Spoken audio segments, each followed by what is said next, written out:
Hello, everybody, and welcome to another episode of the Faerie Conclave. This is episode 69. I'm your host, Alec. My pronouns are he, him, and today I'm very excited. I have an extra special guest. It's Ms. Eldritch, aka Deanna. How are you doing today? Hi, I'm great. How are you doing? I'm doing really well. I am excited to have you on the show because I've been watching a lot of your content and following you on Twitter also for a long time. So I'm excited that you agreed to come on an episode. Of course, I'm thrilled to be here. Also, just if we're doing pronouns, mine is she, her. So, but yeah, thanks for having me. This is fantastic. And also great that it works out to be episode 69. Love that. Nice. Yeah, I agree. I didn't mean for that to happen. I didn't have any plans, but I think this works out perfectly for episode 69. So yes, thank you for joining me. Absolutely.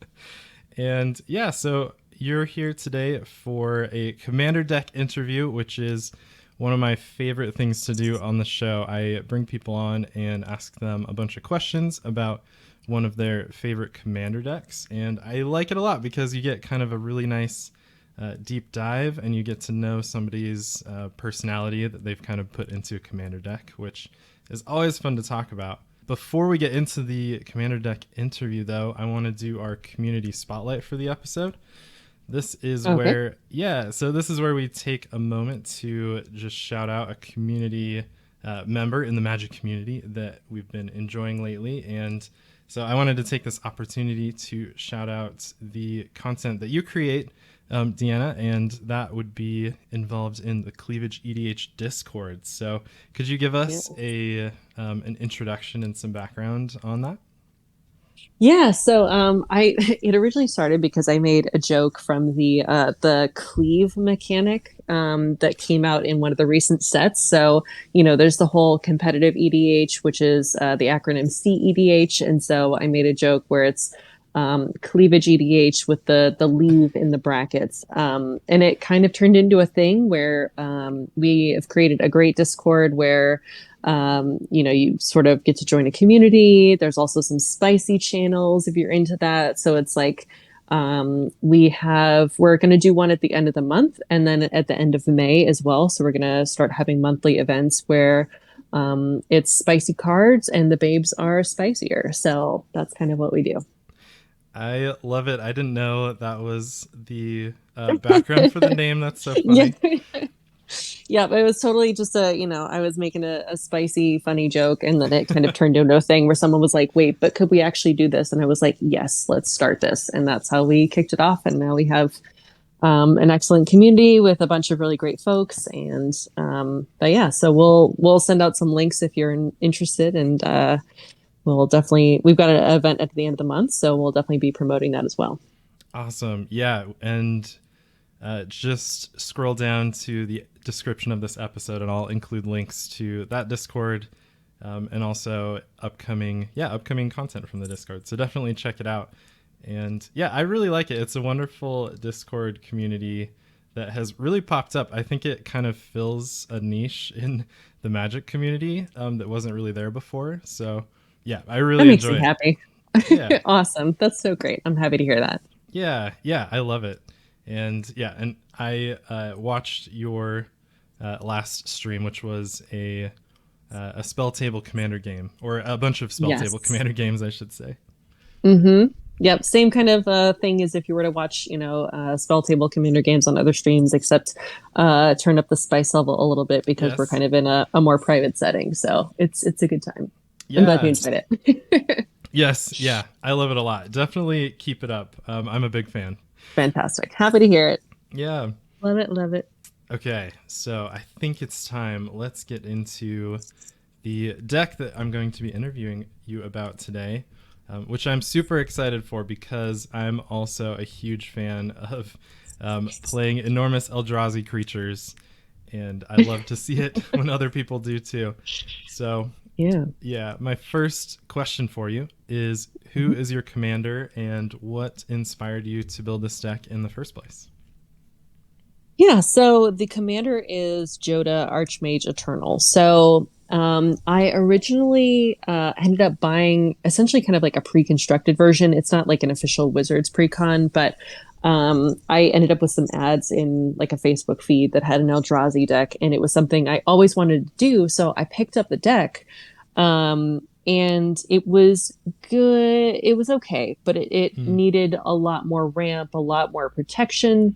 So originally the commander was Morphon, Okay. which was great. I love Morphon, one of my very favorite creatures, but it didn't quite have what I needed. And I had just seen Jodah on Twitter for some, I can't remember. I had bought a copy for like a different deck, or I was like, oh, this is a great creature. And then I had the thought one day, like, hang on a second. If Jodah says you can pay Wooburg to pay for like the cost of a card instead of its original mana cost, and Morifon reduces everything by Wooburg, like, does that mean if they're on the field at the same time, everything is free? And I checked with someone and they were like, actually, yes, that works. And I was like, oh. So I switched to Jodah being the commander and just like filled my deck with a bunch of ramp and like card draw and all of my very favorite Eldrazi. So that's kind of how it started and then how it evolved into what it is today. I think that is such a cool combination. Like, yeah, getting Eldrazi for free is definitely one of the things that would get me really excited to see in a Yeah. game of Commander. Yeah. Yes. Yep. I love it. I think also the idea that there are kind of like people making pre-constructed decks unofficially. I really like that too. I think that's a cool idea.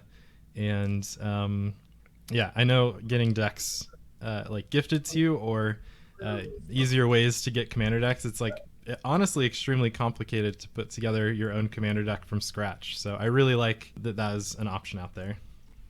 Yeah, I found that's actually where most of my decks tend to come from. I will admit fully that I'm not the best brewer. I know there are a ton of people who that is like their specialty, right? Where they love finding the idea or the concept or commander, and they can brew these like delicious, wonderful decks. And I can put something together, but I don't have quite the depth of history that a lot of people have with this game, and B, like I just sort of get caught up in like the social aspect of EDH. So I love playing, I love making friends, I love talking about it, but the actual like sitting down and brewing is not my strong suit. So I'm much better when I can essentially net decking, right? Like I played a Yeah. lot of standard when I was learning Magic, so I'm really great at like taking a deck and then tweaking it based on what it needs. So if I take a deck and I say, hey, this is a good start, but I'm running out of gas, so I need card draw, or this is nice, but it's vulnerable, so I need more protection, or I need more recursion, or, that sort of thing. So that's where I feel like my strong suit is more at. So that's why I think like the pre-constructed, either buying the boxed precons or buying pre-packaged decks of any kind, I think is a great option for people. So they at least have a base and then they can adjust as they need. Yeah, I'm kind of the same way. I think that's really cool. It's just it's so much easier to start with something already built and then test it out from there and make changes from there based on your preferences rather than okay, I have 0 cards and I have to do Yep. a ton of research. Like it's very time consuming, and Yeah. yeah, and I think that's a great way to do it, to just kind of have a nice starting place and then actually play games with it to get it to where you want it to be. Also having friends, it helps to have friends who are good at tuning. So, Mm, because for me, examples of things are I might know some good card draw spells, but maybe they're not the most efficient, or maybe they're not the most multi-purpose. So I'll have friends that are like, well, like I had a windfall in this deck once upon a time, and it was like, well, that's nice, but maybe not quite what you're looking for. And so we adjusted, but I didn't know like the cards they were suggesting. So it was nice to have um, like options, and also friends who kind of knew the card pool a little bit better. So, it was nice to have that variety. gotcha.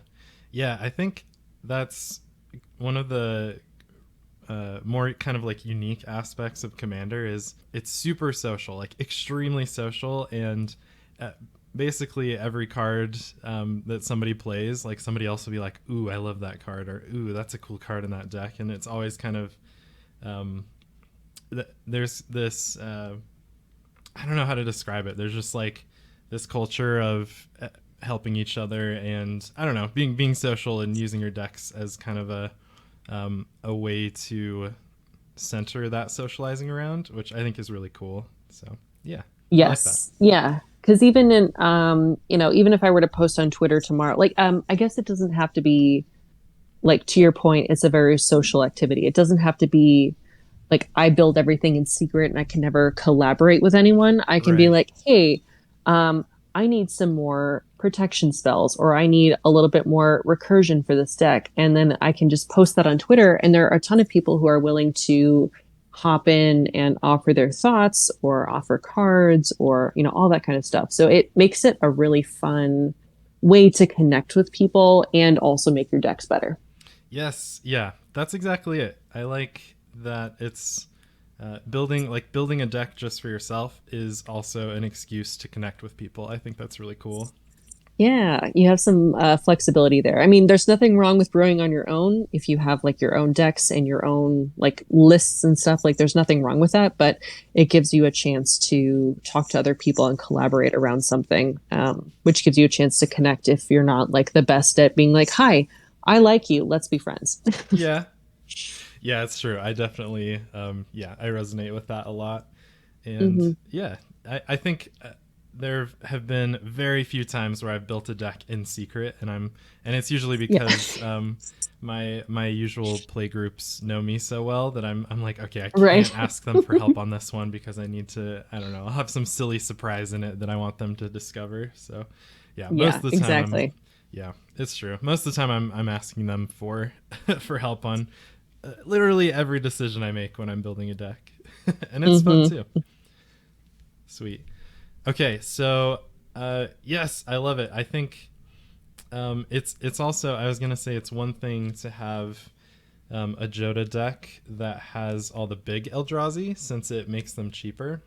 Hmm. But I also really like how you have a lot more focus on the smaller baby Eldrazi too, and having all 5 colors, it's nice to have access to all of these cool smaller Eldrazi. Yeah, there's such a fun variety. I try to keep them within like one color pip, so it's either like, Mm. a generic mana cost and one red or one green. But yeah, there's some really cool ones. My favorite, let's see if I can find it. It's the Eldrazi Obligator. So, you look at this and you're like, oh, that's a cool, like three mana value, like Eldrazi, like whatever. But I thought the art was really cool, so I kept it in this deck. Mm. And then, it basically allows you, when you play it, you can play one generic mana and a red, and you can give something haste. So it's really fun to be like, well, I can pay essentially Wooburg to bring out a giant Titan, and then I can play Ooh. an Eldrazi Obligator and give it haste. So there's some really interesting like smaller Eldrazi that you're like, oh, that's cool. Or Yeah. there's a Benthic Infiltrator that gives it is a unblockable, I think.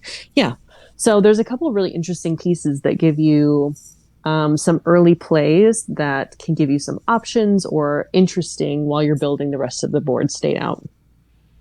I think those are really cool cards that don't um, maybe like see a lot of play in other decks, but that both of those effects, like, they work really well with the big Eldrazi, which are more common in Commander, I think. And yeah, and as I'm looking through these, there are a lot of smaller Eldrazi that help a lot. Like Herald of Kozilek makes your colorless spells cost 1 less, so you can, if you don't have Jodah Yes. out, you can still use that to kind of get a mana discount.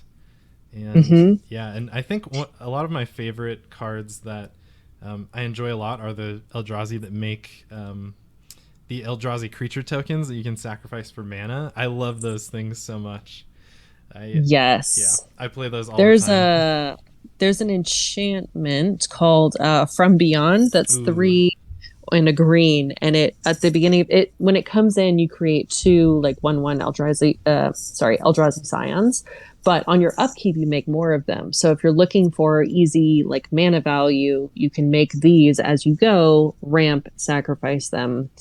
And then there's other ones like the what is the name? Oh, Barrage Tyrant. It's not particularly interesting as far as there are a couple of like it's not entirely vanilla, but it I love the art on it because it's a 5/3, but yeah. this Eldrazi on the art has like a little mini version of itself in one of its hands, and it looks like it's just gonna like yeet it across the battlefield.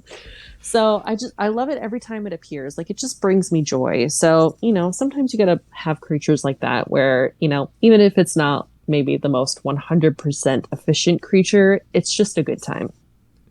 That's yeah. I hadn't looked at this art in such a long time. That is so funny. I know, it's It's just got like, a baby one. It's just gonna like yeet, yep, gonna throw it. Mm-hmm. that's awesome. And I feel like that effect could be pretty good too if you have some big, like Ulamog's Crusher or something, but your opponent has too many blockers. You can just sacrifice it and deal the damage directly. I think that's really cool. Yeah. Yeah, it's a great time. So say if combat is locked up, you can pay 2 and a red and sacrifice a creature and then deal that creature's power to something else. It's a nice way to like throw damage. So yeah, I mean it's another one of those that it's like, well, like it may not be the most splashy, but it gives me a lot of options once it's on the field. That's awesome. I took a little bit of a break playing Magic back then, and then I kind of got much more into it around the Battle for Zendikar sets, which is where a lot of Ah. these Eldrazi are from. Which is kind of funny because I think they're regarded as not the most favorite among a lot of people, but something about it I just really liked the aesthetic of the Eldrazi and how big they are. So yeah. Yeah, basically, I mean, I was drawn to Eldrazi as soon as I learned about Ulamog, like the Ceaseless Hunger. I think I must have seen it in like a historic deck or something, but as soon as I Mm. saw the card, I was like, oh my God, this is the coolest thing I've ever seen. And it's Right? also like brutal, like exiling, the top 20 cards of your library. So that was kind of one of my like, oh my God, someday I'll build a deck that has that thing in it. And then just kind of, I found a similar deck and then built it and then put in all of my favorite Titans. The only one it doesn't have is Emrakul. Or Mm. the Promised End, that one in particular. She's my favorite card. It's just hard to put it into spell table. Because Yeah. even though spell table does have the ability to block players, so you can say, "Hey, these 2 people can't look at my hand." It just makes it a little bit awkward to sometimes play someone else's turn. But I've just as soon as I learned about Ulamog, they've been like my very favorite creature type. So I've been in love ever since.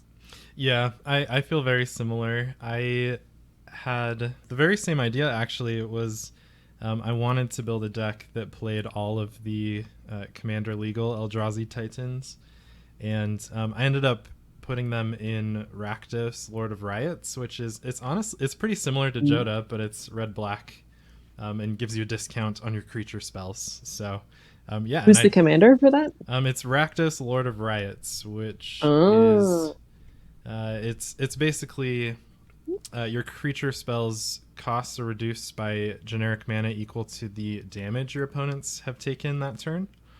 So it's full of oh, ways to interesting. like deal like 2 damage to each opponent, and then if you have 3 opponents, all of your spells cost 6 less. So you can kind of play the Eldrazi very like with very little mana, is the idea.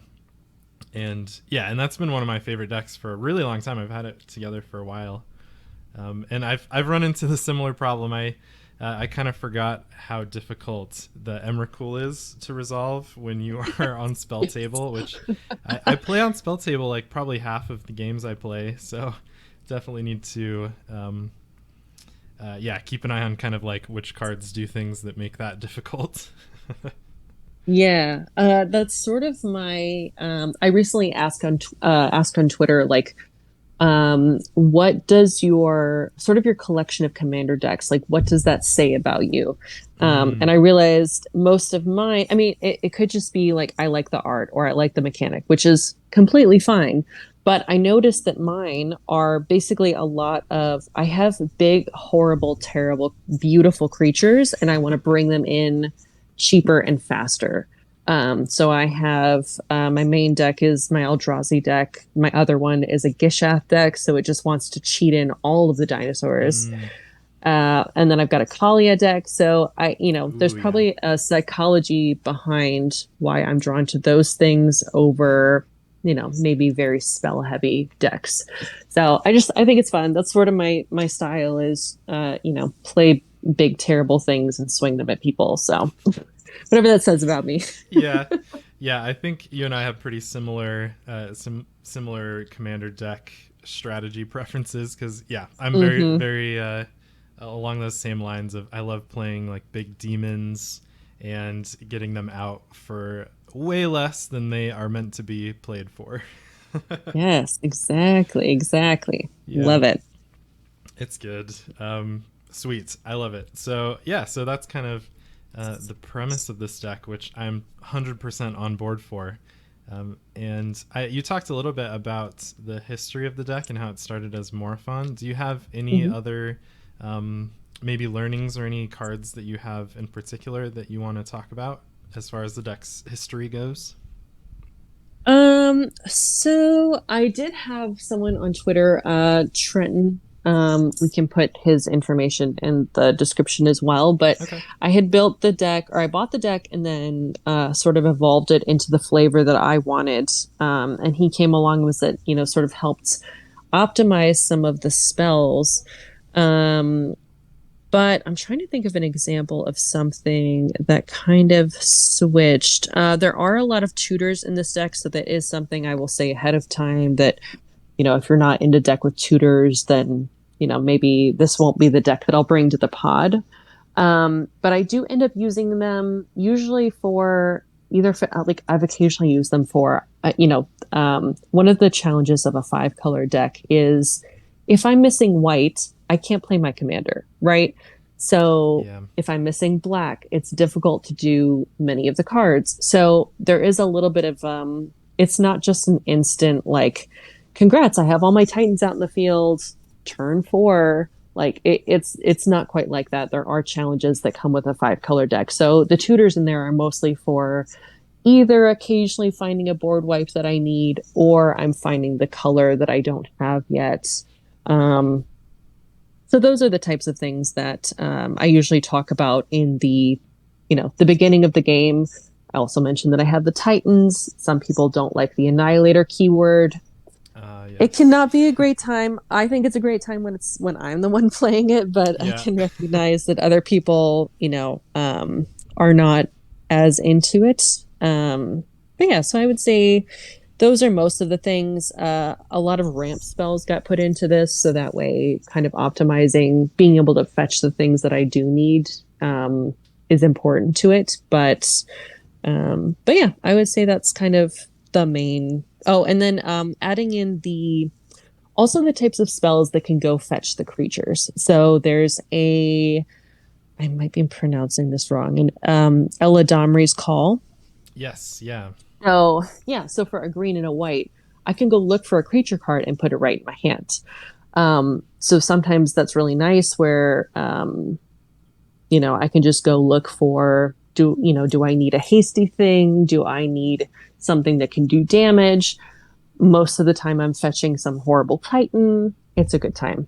Um, but yeah, and that's personally why I like having the combination of Jodah and also Morphon in the 99. So that way, even if I can only get Jodah on the board, I still can play Wooburg and get big things out.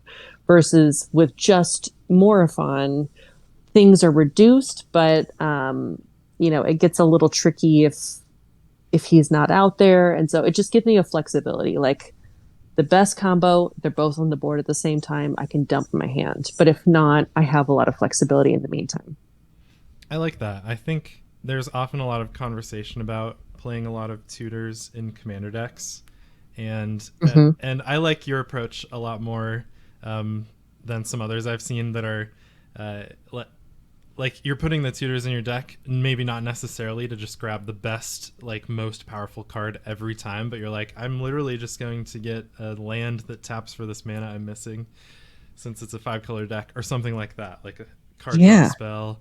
And I find myself doing that pretty frequently. I'll like demonic tutor for a basic planes or something. I'm like, I just need Hmm. to do it. Yes. Yeah, I have a demonic tutor and a vampiric tutor. So, Mm, the demonic tutor, I mean, that's 1 out of 100 cards. So if I can find yeah, that and I have the black mana to play it, great. But if I don't, if the vampiric tutor shows up sooner, like that adds an extra layer of I need to lose life and I have to put it on the top of my library. So it runs a risk of um, it runs a risk of if someone can make me shuffle, if there's another turn in between and they can change what I need to grab. Like it just adds an extra layer of like, yes, I can go grab the thing, but there are still opportunities for people to interrupt with interaction. So, it's kind yeah, of it's not necessarily a like, great, I have my 2 cards, wham bam, we're done, I win the game. Like there's layers of options and different ways to play and things that I might need in the game. So that's kind of why I like running the tutors. And I inevitably end up missing them in my other decks when I don't have them because I'm just like, oh, if I could grab a disenchant right now, that would be so good. Or, if I could grab a hasty creature, that'd be awesome. So it just gives me a lot of flexibility that I enjoy while I play. yeah. I like that approach a lot. I think it also helps to have some tutors in your decks when you're playing with a lot of different play groups or with a lot of new people. And just because when you're playing a game, you can kind of judge what you're tutoring for based on what is going on with the other decks. Like if they're maybe faster than your deck, then you can be a little more aggressive with your tutoring. But if they're kind of behind, or if they're maybe a little um, I guess lower power is a good way to put it. Just kind of like whatever's going on the table, you can um, tutor for something that is kind of appropriate to that situation, which I think is a cool thing to do. Yeah, I mean, so I originally started Magic, like I had a friend that was like, come over, I'm teaching you, and handed me a couple of commander decks. So the very first time I learned with Magic was on a commander deck, but after Nice. that, the bulk of what I learned was in standard. And the thing about standard is it has a meta, right? So you have the main types of decks you're going to see. So you kind of know how to build against the top sets of decks, right? Like you know how to build against Sultai Ultimatum, right? That like you Yeah. know how to build against is it dragons or mono white aggro, that kind of thing. Versus in Commander, especially if you're playing with strangers, you don't know what kind of deck they're going to roll up with. So maybe they're going to have, like, especially right now, there's very shrine heavy decks, right? Which those are all about enchantments. And that can be very hard to deal with when you have a combat specific deck. So it's nice to kind of have a couple things in there that, I don't necessarily want to be dead in the water if I'm playing against a deck like that. So it gives me some options to go find things that can at least help me answer what's going on or slow down whatever's happening and then help kind of make deals with the rest of the table if I need help. Yeah. So it's just kind of a nice, it's not an immediate combo. Like I get these 2 cards on the board and it's over. So that's kind of what I like about it and what I try to explain while I'm playing it. Gotcha. Yeah, I think I like that approach a lot, and I also like that you mentioned that that's something you kind of disclaimer during the Rule Zero conversation at the beginning of the game. I think that's always important to kind of talk about the contents of your deck and how you're planning on having it play out. Yeah, I think all of that is really cool. So I'm glad you brought that up. Mm-hmm. Okay, so my next question for you about this deck is just What do you like most about playing it?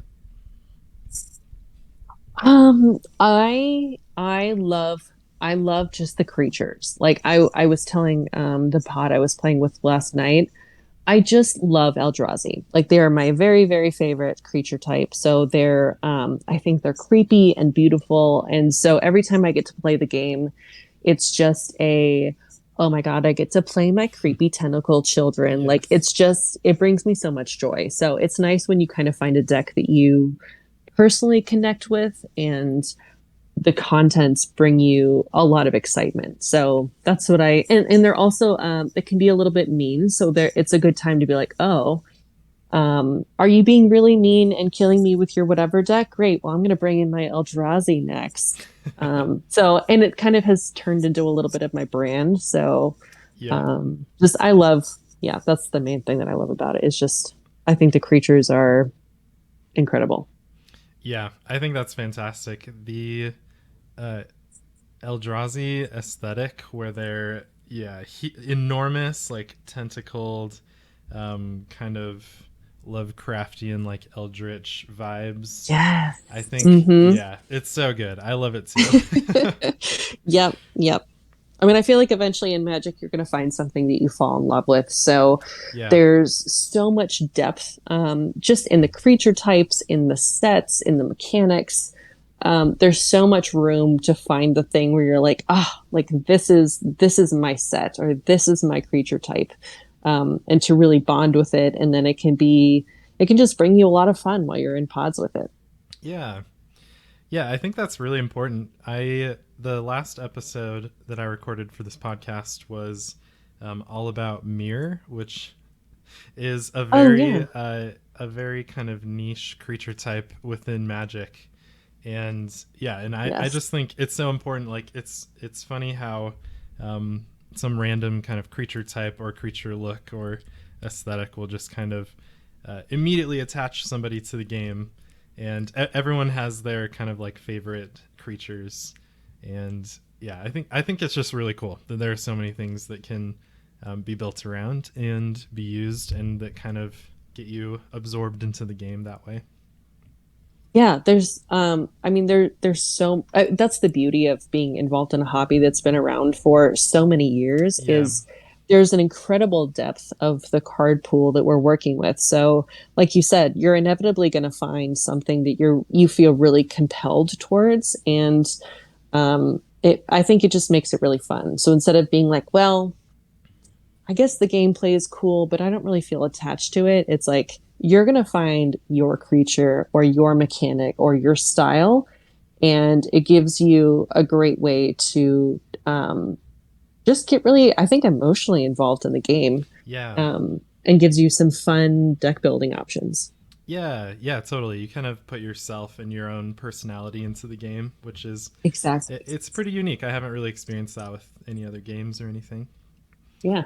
Cool. I love it. That's great. I there's just something so that feels so good about being on the Eldrazi end of the Annihilator trigger, just watching your opponent like sadly putting their lands into the graveyard. It's so good. Yeah, I actually got Kozilek used against me last night because someone was able Ooh, to steal him and untap him for a turn, and they were like, "Here, take that." And I'm like, "Huh, that is a very interesting choice." But I was also prepared for this, so yes, I will gladly take the Annihilator 4. But yeah, it's great when you can just be like, "Haha, here's my favorite card," and this like delicious mechanic, and yeah, it makes it a good time. that's funny. You're like, okay, I've dished it out enough. I can take it this time. Exactly. If I can't dish it, I got to be able to receive it for sure. That is good. I like it. Okay, so I my next question for you is it might be pretty straightforward. We talked about how the deck wants to cheat on mana costs for big Eldrazi. Are there Mhm. any other kind of like goals for the deck, or maybe your personal goals when you're playing the deck that you want to talk about? So I think that's most of it. There was a challenge in finding easy ways to make the mana colors work for me. So in a 5 color deck, it can be really difficult to get all of the mana colors you need on the board fast enough in order to be able to deal with anything else, right? So I can't necessarily wait around 7 turns to be able to get all of the colors out. So I put things in like, let me see if I can pull up so Chromatic Lantern, I have Cascading Cataracts. There are always the classic Arcane Signets, those kinds of things. So building in extra ways to access the colors if I don't have them. Command Tower is another great one that goes in pretty much any like monocolor deck. So that was a struggle to kind of find, like, great, once I have access to all 5 colors, I can do all the things. But, if you've ever tried to run a multicolored deck, it doesn't always cooperate with you. So finding ways with the lands, with the artifacts to be able to access those other colors was critical. So that was the other piece that when I was talking to a friend of mine who was sort of helping me tune it, was like, I need to be able to access these other colors. So how can I do this in a way that will be reliable and not just hamstring me where it's like, well, I don't have a blue mana, so I'm stuck for half the game, because that's not a good time for anybody. So that was the other kind of struggle in this deck, was making sure I could access all of the other colors that I needed and get them on the board. Yeah, that makes a lot of sense. I also really like the Cryptolith fragment that you've got in here. That's a favorite of mine. It's a little, so it's a 3-mana artifact that enters tapped, and it adds 1 of any color, which is fantastic for a 5-color deck. And also each player loses 1 life. So I play this a lot in my Rakdos deck. I call it Rack Daddy also. That's pretty important. That's fantastic.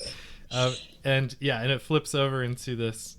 It's kind of interesting. It's an Eldrazi reflection, and it's this, like, I don't know, essence of Emrakul type of art. But yeah, and whenever that attacks, each opponent loses 3 life, which is super fun. I really like that.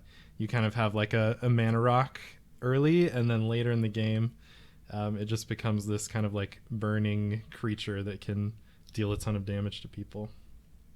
Yes, exactly. That was a super fun include. I actually had a friend who was like, hey, do you want some magic cards? And I was like, okay, sure.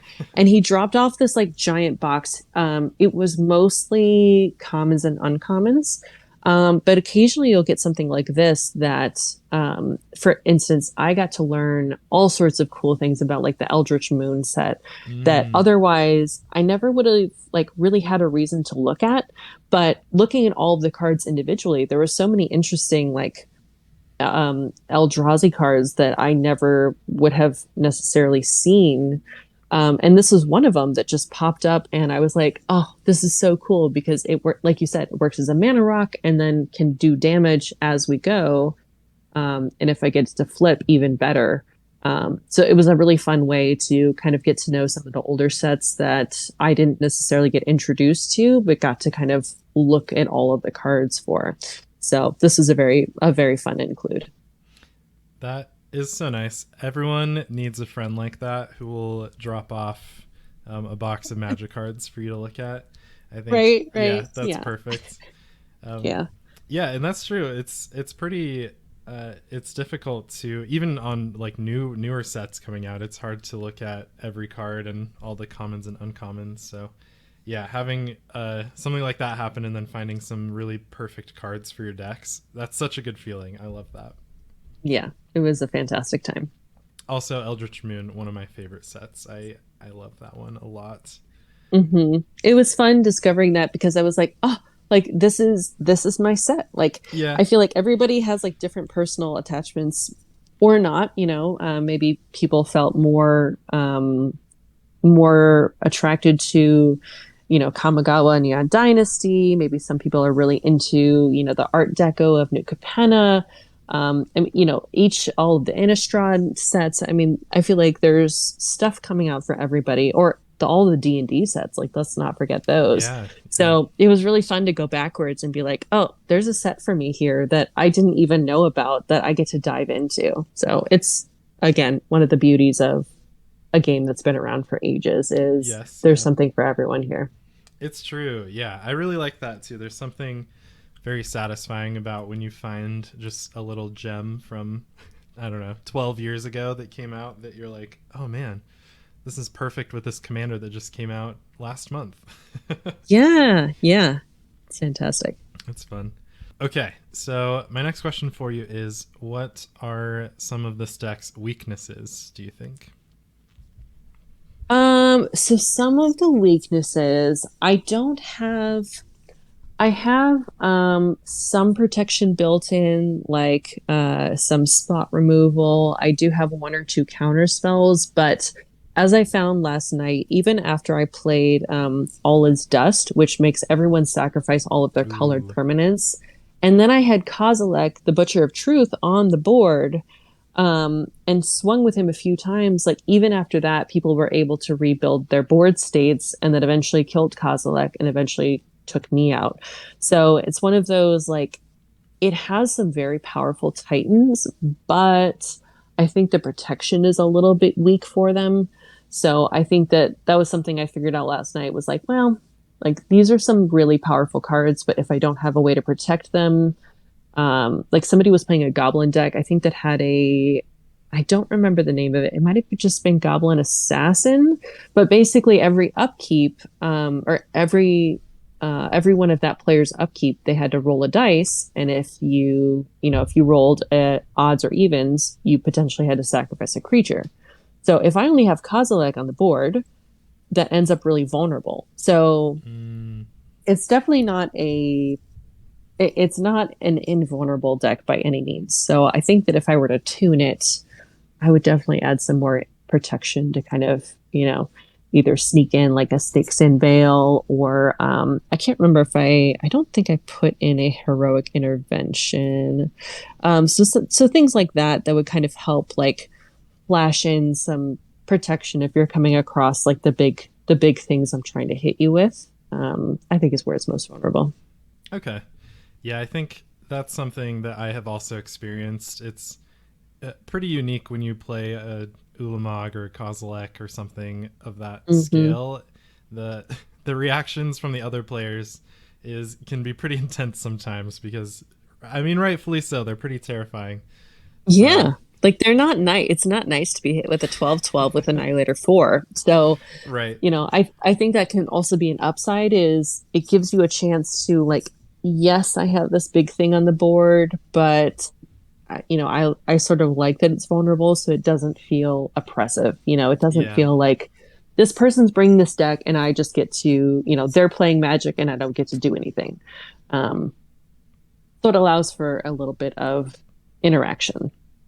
Yeah, I like that too. It's nice to be conscious of like this is my plan and I do want some protection for it to interact with my opponents, but not necessarily like so much that it's uninteractable. Like there's no back and forth with your opponents. I think, yeah, that's really cool. I'm glad that you said that because there have been a couple games I've played where I'll drop a like an Ulamog and then immediately put Lightning Greaves on it, and then Mm-hmm. my opponents. I mean, there's still like a couple ways to get rid of it at that point, but it's way It's less hard. options. Yeah, Yeah. and Yep, yeah, exactly. and like it feels good for me, but also I'm like a little bit guilty. I'm like, okay, I'm there's nothing you can do, but I'm just gonna be attacking you.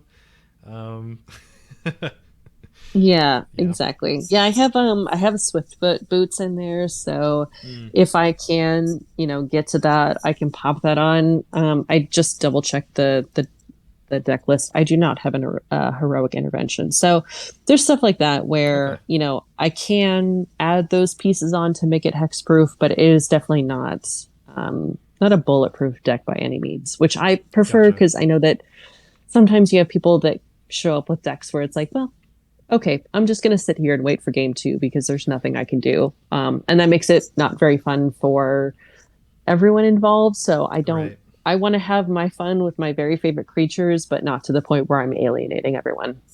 Gotcha. Yeah, I like that a lot. I think that's a really good stance to take in kind of in the I guess the deck building or like adjusting stage, just knowing that you don't want to be the archenemy, like unstoppable all the time, but you still want to play your big Eldrazi and have them do cool stuff. I think it's Yes, great. exactly. Cool. Okay, and so my next question is, we have talked about this a bit here and there, but are there any other notable cards that are in this deck that you would like to shout out?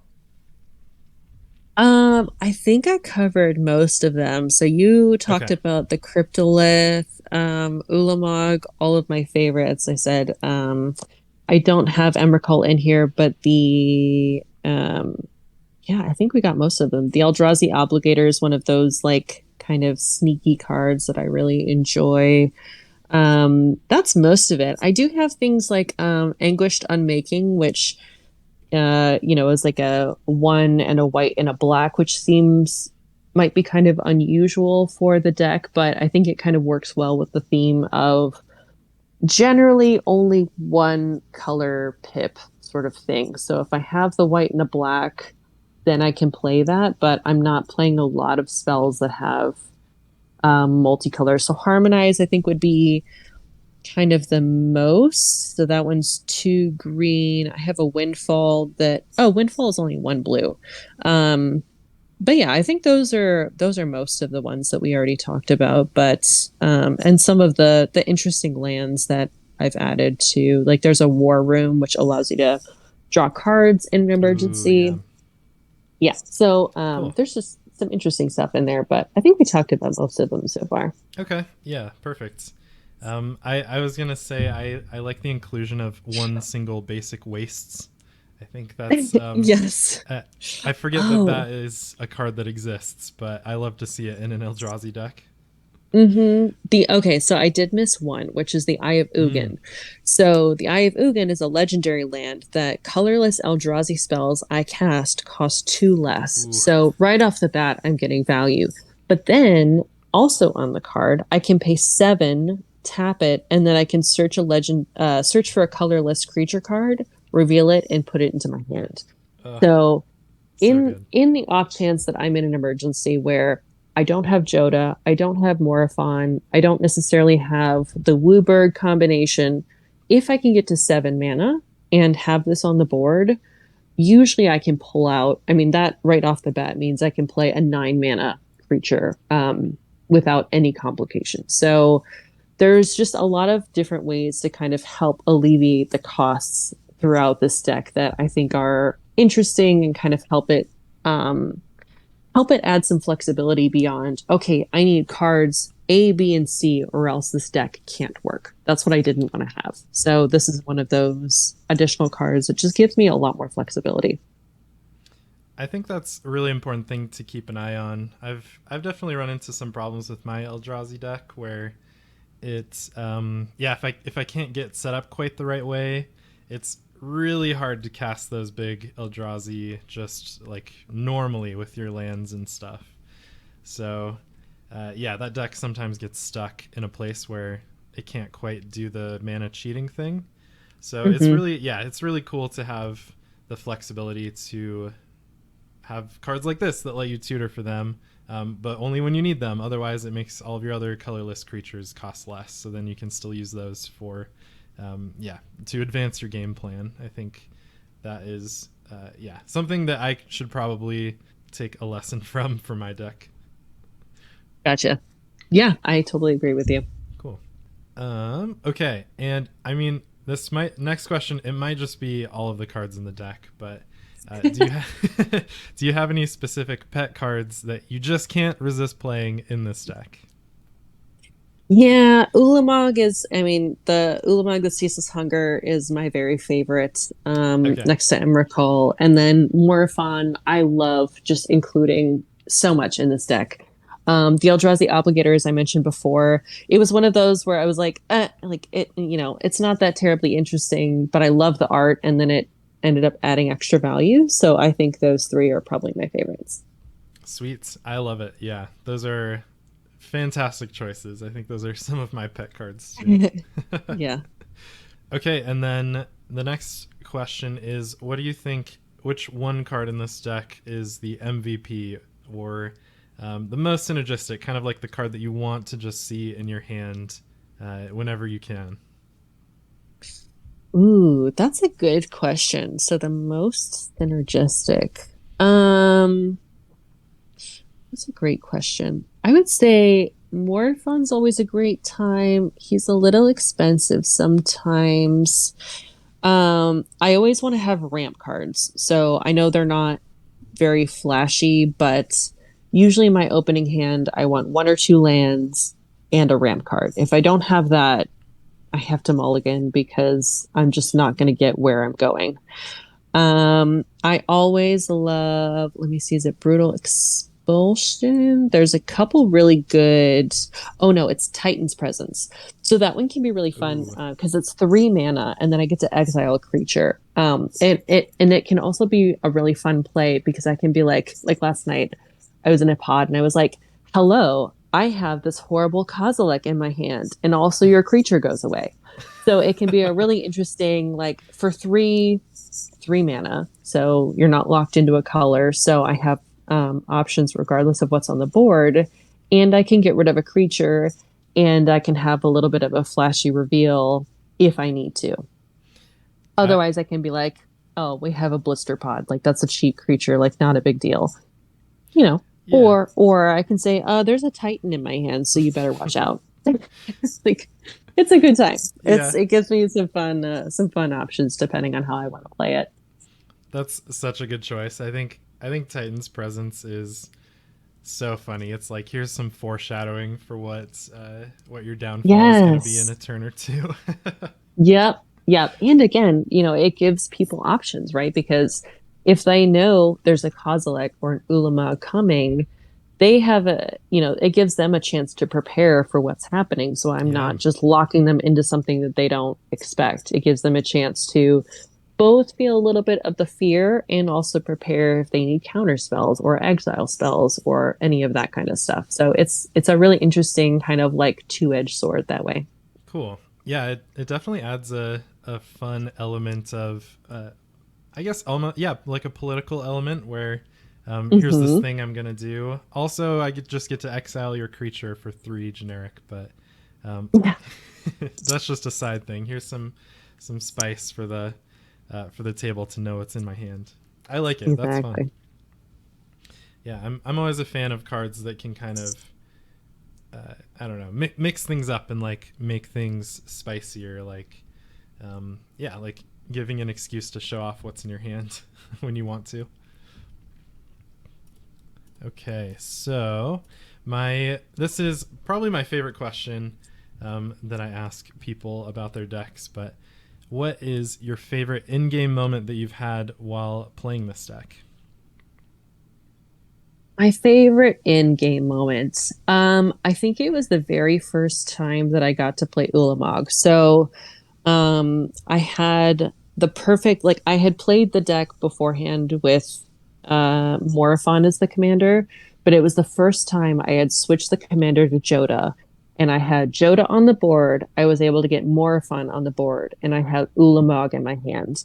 Ooh. And I was able to play. I played, I had Morphon on the board, was able to play Jodah, hold out all like Ulamog, and I was like, I don't care whatever else happens. Like I was able to do the thing that I wanted my deck to do, and I got my very favorite like Titan on the board. So like I don't care what else happens. Like you can kill me, you can kill all my creatures. So it's really fun when you get a chance to be like, I just want to do the thing. Like I don't really care what else happens afterwards. So that was probably it for me. I was just like, I got to play Ulamog in an EDH game, and it was just such a fun moment. So, so I would say that one. That's so good. I would lose my mind if I saw somebody play Ulamog for free. Yes, it was. Oh my god, it was such a fun combo where I was like, I got the sneaky like, wait, if I put these 2 things on the board, does that mean it's free? And then it actually happened in game, and I got to put in the card that I have loved from the very beginning of playing Magic. So it was all around just like a chef's kiss moment. Amazing. Yeah, I was just thinking, I think it makes a lot of sense to have Jodah as your commander for that specific scenario, because you can play Jodah on turn 4 theoretically, and then it makes Morophon cost only 5 instead of 7, so that's next turn. And then Yes. the turn after that, whatever big Eldrazi are in your hand are going to be on the battlefield. Yeah, exactly. I was telling, I think I posted on Twitter, I actually feel kind of bad that Jodah is the commander because I'm kind of like, yeah. Like he mostly just gives me the color identity and the cost reduction. So it's not quite like other decks where I have where he's like the center of attention. It's kind of a like he gives me access to things and then the Eldrazi are actually the center of attention. So, Cool, yeah. Yeah, it's kind of a more of a utility commander than this is kind of the star of the show. Yeah, that's really nice too, because then if Jodah gets removed, it's not devastating for you. You can still kind of just keep going along with whatever is in your hand in your deck instead. Exactly. Cool. Again, I'm still super on board for this deck.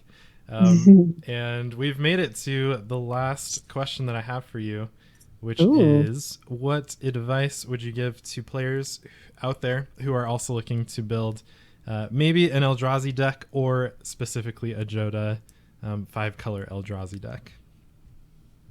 Yeah, that's a great question. So I would say if you're building Jodah Eldrazi in particular, I would say pay attention to the lands and the way you can get your mana. Because there's nothing worse than like, I have all the pieces to all the fancy fun things I want to do, but I don't have green mana or whatever. So making sure you have lots of options to get the colors that you need. If you're, I would say just a tip of building in general. I would say just play a lot. So, or play, playing the games is how you're going to find where your weaknesses are. So you can look at a deck on paper and say, you know what, this has all the options. All right, this has all of the answers. But once you get into game, that's where you figure out like, ooh, this deck has a really powerful set of cards, but I run out of gas so early. Or, I get all of my great things onto the board, but they keep getting board wiped. Or, any number of those things. So I would say just because of the way Commander works in general, because there's so many different cards, different styles, different creatures, different mechanics, I would say the best way to learn the weaknesses of your deck is just to play the deck, and then you'll find them. Yeah, so that's my specific advice is just play your deck, think about where you would have liked to have other options, where you would have liked to have more, insert item, and then you can make your changes. Play it again, see if it worked. If great, then there you go. So I think the best way to learn your decks is to play them. I think that's great advice. I'll admit it. I have a problem with building a deck and then maybe not playing it as much as I should before moving on to building another deck afterwards. So yeah, definitely spending some time. And then also for Eldrazi, I like what you said about that. I think Eldrazi there's so many ways you can go with them. You'll never have a shortage of just giant creatures that make an impact, and so kind of what you do around that, and how much protection you have and all that stuff. You'll need to kind of play test to figure out. I think that's really good advice. Thank you.